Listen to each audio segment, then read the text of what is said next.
બ્રહ્માંડમાં આપણે આવ્યા, દ્રષ્ટિ પડીને એટલે સીધું બંધન લાગી ગયું. બાળક જન્મે અને એની માતાની દ્રષ્ટિ પડે ને તો એને એક બંધન લાગ્યું, પિતાની દ્રષ્ટિ પડી તો બીજું બંધન લાગ્યું, પરિવારની દ્રષ્ટિ પડતા ત્રીજું બંધન લાગ્યું. બાળક મોટું થયું, સ્કૂલ કોલેજમાં ગયું, એના ફ્રેન્ડ સર્કલમાં એ બંધાણું તો પાછું એને બંધન લાગ્યું.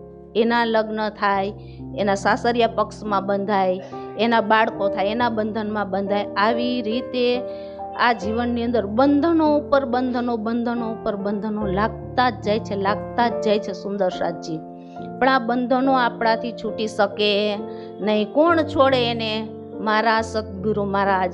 સાચા સદગુરુ સિવાય સુંદર સાજી આ બંધનો છૂટી શકે નહીં. ભલે આપણને એમ થાય ખાલી મોહરૂપી તાતણો, પણ એ તાતણો એટલો જોરદાર છે ને કે આસાનીથી છૂટી શકે એમ નથી. એટલે આ બ્રહ્માંડની અંદર આપણે આવ્યા ને તો શું થયું?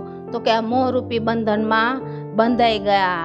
અને આવો આપણને ધણીએ બ્રહ્માંડ બતાવ્યો. કેવો બતાવ્યો? પહેલા તો શું કીધું? છળથી ભરેલો છે અને એક હાથને બીજો હાથ સૂતતો નથી, એટલે કે અજ્ઞાનતાનો અંધકાર બધે છવાયેલો છે. અને દ્રષ્ટિ પડતા જ શું થાય? મોહરૂપી બંધનમાં બંધાય છે. આવો બ્રહ્માંડ છે. શું કહે છે? તેમાં આવ્યો તે સઘળો સાથ, તે માટે વાલેજીએ આવીને છોડ્યો સાથ. હવે કોણ આવ્યું છોડવા માટે?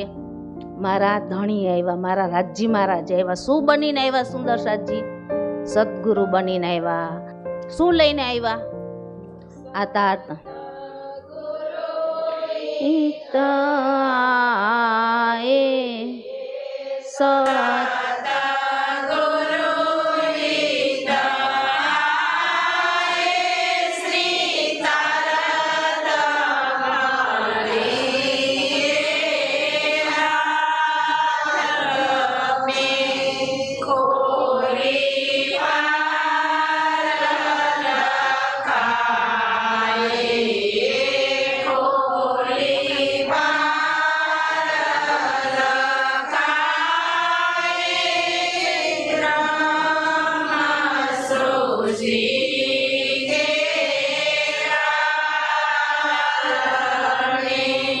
Ciao.